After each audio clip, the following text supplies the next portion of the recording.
ni Pangulong Rodrigo Duterte si Philippine rock and roll icon Ramon Jacinto bilang Presidential Advisor on Economic Affairs and Information and Communications Technology.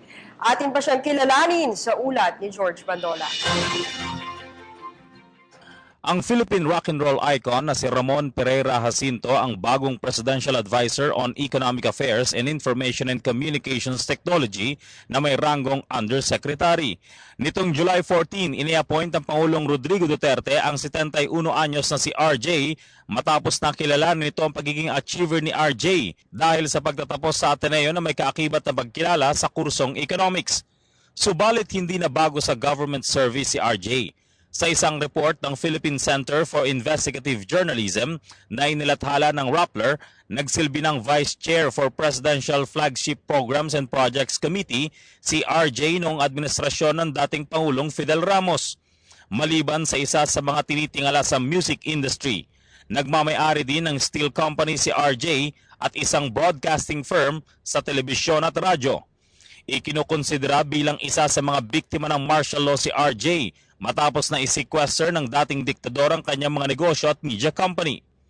Ngunit hindi ito nagpasupil noon dahil nagawa pa ring makapag-broadcast ng patago ang kanyang DZRJ o Radyo Bandido para maipanawagan ang pagkakaisa ng sambayanan para sa people power. Naibalik din ang mga asset ng Jacinto family maging ang kanyang Raja Broadcasting Network na itinayo noong 1963. Bago na-appoint, isa si RJ sa ilang entertainment workers na nagbigay ng kanyang serbisyo ng libre para sa kampanya ni Pangulong Duterte. Bukod sa pagpapatakbo ng Jacinto Iron and Steel Sheets Corporation, kabilang sa mga interes ni RJ ang RJ Bistro na naitayo noong 1986, ang RJ Guitar Store na sinimulan noong 1988 at RJ Music Academy na napasimula noong 1994. Para sa ilang mga negosyante, hintayin na lamang daw si RJ na makapagpakita ng totoong credentials nito sa larangan ng ekonomiya bago masabi kung tama ba o hindi ang pagkaka-appoint sa kanya. Titingnan natin, ay mahirap mag-judge sa halimbawa, lahat ng give the president a chance. Tingnan natin. Ilan sa mga unang plano ni RJ ang pagpaparenta ng ilang isla sa bansa sa mga multinational firms para makapaglikha mga ito ng mga super industrialized islands at paglikha ng maraming trabaho sa pamagitan ng industrialization. Para sa PTV News, George Bandola.